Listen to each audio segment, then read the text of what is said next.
अच्छा ये बताएं, एंग्री की बात अगर हम करें किसी और के बारे में, तो अर्नब गोस्वामी, आपका उनके बारे में क्या ख्याल?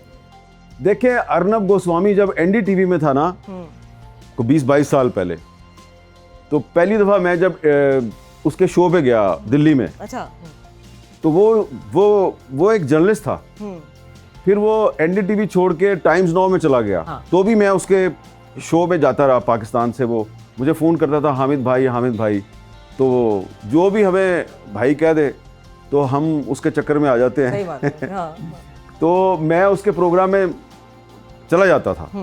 फिर जब उसने ये रिपब्लिक टीवी शुरू किया और मुझे पता चला कि इसमें राजीव चंद्रशेखर जो बीजेपी का लीडर है, हाँ। उसकी इन्वेस्टमेंट है, और फिर जब मुझे बहुत से लोगों ने बताया कि अर्नब गोस्वामी साहब Pakistani intellectuals, politicians and journalist, कि अर्नब गोस्वामी हमें पैसे देके कहता है कि इंडिया को गाली निकालो। अच्छा। मैंने कहा क्या? वो कहता है कि इंडिया को गाली निकालो इंडियन टीवी चैनल पे। उन्होंने कहा हाँ, और हम निकालते हैं और हमें बहुत पैसे मिलते हैं। Oh my God. मैंने कहा तो ये क्यों गाली निकलवाता है? कहते हैं वो फिर जो है ना 3 मिनट हमें देता है, हाँ, इंडिया बैशिंग के, हाँ, 10 मिनट फिर पाकिस्तान बैशिंग करता है, उसकी रेटिंग ऊपर चली जाती है। तो मैंने फिर ना उसके शो में जाना बंद कर दिया। हाँ, that makes sense. तो ये अब जब मामला शुरू हुआ तो एक दिन उसने कह दिया जी कि रावलपिंडी तबाह हो गया। हाँ।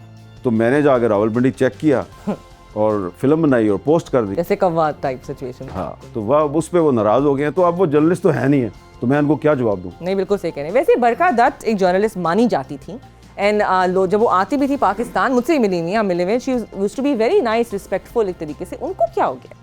वो ये जिस ऑफिस में आप मेरे से बात कर रही हैं, यहाँ पे कई दफ़ा आ चुकी हैं, हमारे प्रोग्राम में भी आ चुकी हैं। तो जो भी हैं, जैसी भी हैं, मैं अभी तक इंतज़ार कर रहा हूँ कि उन्होंने एक पाकिस्तानी पायलट गिरफ़्तार करवाया था, तो मैं इंतज़ार कर रहा हूँ कि वो पाकिस्तानी पायलट जो है उसकी तस्वीर कब वो रिलीज़ करेंगी। तो जिस दिन वो रिलीज़ करेंगी फिर मैं उस दिन कमेंट करूँगा। अभी फ़िलहाल मैं उनको थोड़ा सा मार्जिन दे रहा हूँ। अच्छा, चलें, गुड। इमरान खान के पास आते हैं। इमरान खान की रोज़ इतनी मीटिंग्स होती हैं, आप उनको जेल मिलने गए कभी? ये बड़ा सीरियस क्वेश्चन है। इमरान खान साहब ने 2-3 दफ़ा जो लिस्ट बनती है उसमें मेरा नाम डलवाया। वो मुझे मिलना चाहते थे, लेकिन जो सरकारी हुकाम हैं, जो मीटिंग के मालिक हैं, उन्होंने मेरी मीटिंग नहीं होने दी। अच्छा, लेकिन आप चाहते थे उनसे मिलना भी? नहीं, वो चाहते थे मुझसे मिलना, और अगर वो चाहते थे तो मैं एक जर्नलिस्ट हूँ और मैं उनसे मिलने के लिए तैयार था। मसलन मैं आपको एक मिसाल देता हूँ ना, कि एक दिन उनके एक वकील ने मुझे कॉल की और उसने कहा जी कि आपने कोई सुना है पटिशन फाइल की है इस्लामाबाद हाई कोर्ट में अरशद शरीफ के मर्डर केस में, कोई आप चाहते हैं कि जुडिशल कमीशन बन जाए? मैंने कहा हाँ। तो उसने कहा इमरान खान साहब को पता चला, वो आपके साथ कुछ इन्फॉर्मेशन शेयर करना चाहते हैं, क्योंकि वो उनको कुछ पता है। तो मैंने कहा ठीक है।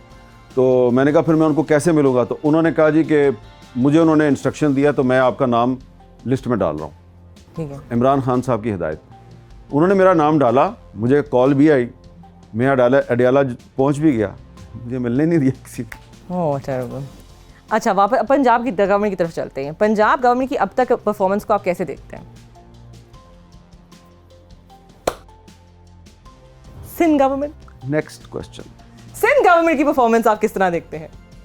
देखिए, सिंध में बड़े प्रॉब्लम्स हैं, लेकिन जो मुराद अली शाह साहब हैं, उन्होंने जो हेल्थ सेक्टर है वहाँ पे काफ़ी अच्छा काम किया, और उन्होंने मुझे कई दफ़ा कहा है कि आके देखें, हमने जो हॉस्पिटल बनाए हैं तो आप उनको विज़िट करें। तो लेकिन मुझे पंजाब से कभी किसी ने कॉल नहीं की, कभी किसी ने कॉल नहीं की कि आएँ जी, आके हम आपको ये चीज़ दिखाएँ, ये चीज़ दिखाएँ। इसलिए मैंने आपको कहा कोई इसमें पर्सनल प्रॉब्लम नहीं। अंडरस्टूड। ये बताइएगा कि क्या शहबाज शरीफ इमरान खान से बेहतर वज़ीर आज़म हैं? ये एक मुश्किल सवाल है। फ़िलहाल हम इसका जवाब नहीं दे सकते, क्योंकि इमरान खान साहब का टेन्योर पूरा नहीं हुआ। तो अल्लाह करे कि शहबाज शरीफ साहब का टेन्योर पूरा हो जाए। लेकिन मैं ये ज़रूर कहूँगा कि ये जो हालिया ये जो टेंशन थी इंडिया के साथ, हाँ। तो इसमें जो शहबाज शरीफ साहब का किरदार था वो बड़ा अच्छा था, और उन्होंने तमाम जो स्टेट इंस्टीट्यूशंस हैं उनको एक पेज पे रखा, कोशिश की कि अपोजिशन के साथ भी ताल्लुकात अच्छे हों। लेकिन जब इमरान खान साहब वज़ीर आज़म थे और 2019 में एक टेंशन हुई थी पुलवामा अटैक के बाद, और इंडिया ने पाकिस्तान पे अटैक किया था, तो उस वक्त उन्होंने कोई कोशिश नहीं की थी इमरान खान साहब ने ऑपोजिशन को साथ लेके चलने की, लेकिन उनके मुकाबले पे देखें कि शहबाज शरीफ ने कोशिश की। फिर भी कुछ शिकवे शिकायतें हैं ऑपोजिशन के, लेकिन जब आप कंपैरिजन करते हैं, जो एक ब्रीफिंग दी गई थी ऑपोजिशन को, तो उसमें बाजवा साहब ने आगे ब्रीफिंग दी थी, प्राइम मिनिस्टर ने आने से इनकार कर दिया था। लेकिन इस दफ़ा शहबाज शरीफ साहब जो है उन्होंने कौमी असम्बली के इजलास से खिताब किया और ऑपोजिशन से कहा कि मैं आपके साथ बैठने के लिए तैयार हूँ। इंटरेस्टिंग। अच्छा, जेनजी सवाल पे चलते हैं, यंग जनरेशन जो हमारी है। सॉरी आपने जिक्र किया अगेन उस जंग का। एयर वाइस मार्शल औरंगजेब का बहुत चर्चा था during this entire time. I think उन्होंने छा गए थे ऑन सोशल मीडिया। आपको क्या लगता है, was there a reason for this? देखें, वो अभी भी छाए हुए हैं। अच्छा, ये मैं आपको अपनी इंफॉर्मेशन की बुनियाद पे बता सकता हूँ, काफ़ी जगह पे छाए हुए हैं। और जो एयर चीफ मार्शल हैं ज़हीर अहमद बाबर सिद्धू साहब, वो भी छाए हुए हैं। अच्छा, हाँ।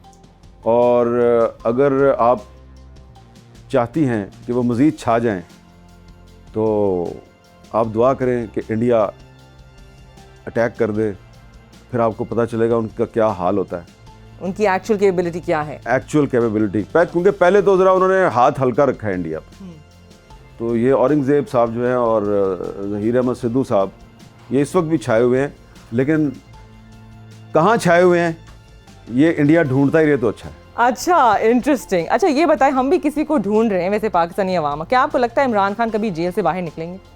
देखें, जब नवाज शरीफ साहब जेल में थे तो मुझसे लोग पूछते थे कि जी नवाज शरीफ साहब कभी जेल से बाहर आएंगे, तो मैं कहता था कि हर कोई बाहर आता है, हर कोई जुल्फ़िकार अली भुट्टो नहीं होता कि उसको ऑफ़र मिले कि भाई तुर्की में 10 साल खामोशी से बैठ जाओ तो तुम्हें छोड़ देंगे। तो उन्होंने कहा नहीं, आप मुझे फांसी लगाएं। हाँ। भुट्टो साहब के क्या अल्फाज थे?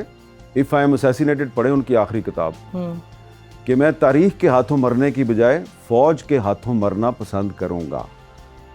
ठीक है, उन्होंने इस तरीके से अपने किसी चेयरमैन को मुलाकात के लिए आर्मी चीफ के पास नहीं भेजा था, और ना ही उन्होंने डील करके सऊदी अरब जाना गवारा किया था और ना ही लंदन जाना गवारा किया था। लिहाजा नवाज शरीफ साहब भी बाहर आ गए, इमरान खान भी बाहर आ जाएंगे। कोई आपको लगता है टाइमलाइन है या यू डोंट नो, क्या हो सकता है?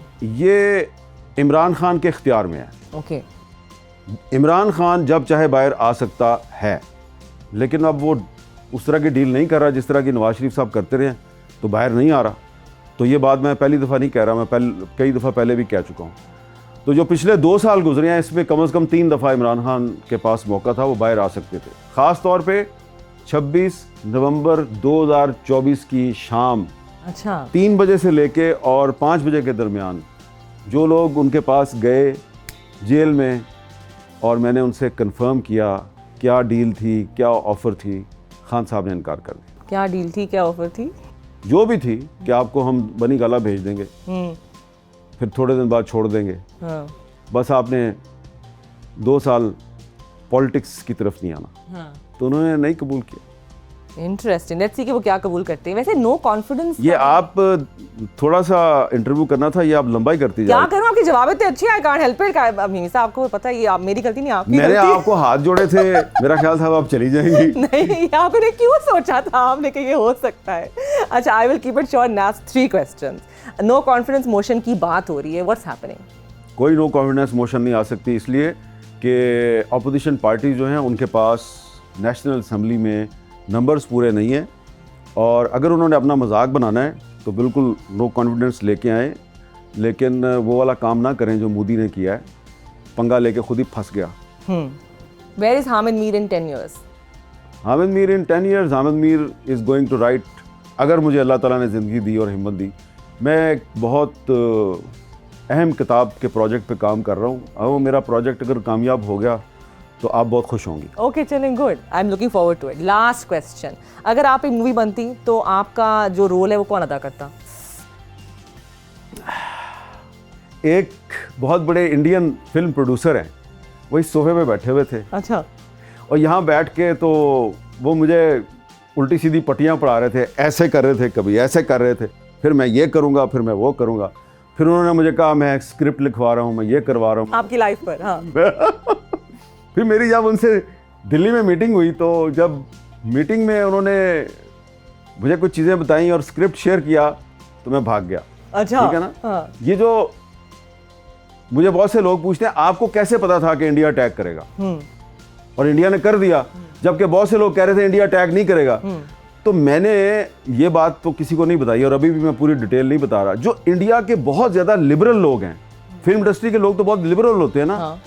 इतने लिबरल लोग, इतने प्रोग्रेसिव लोग, इतनी अच्छी अच्छी उन्होंने फिल्में बनाई हैं इंसानियत के मौजू पे, लेकिन जब इंडिया पाकिस्तान का मौजू आता है तो हामिद मीर के बारे में भी वो फिल्म इस तरह बनाना चाह रहे थे कि they wanted to use Hamid Mir against Pakistan. So they have not accepted Pakistan as an independent country.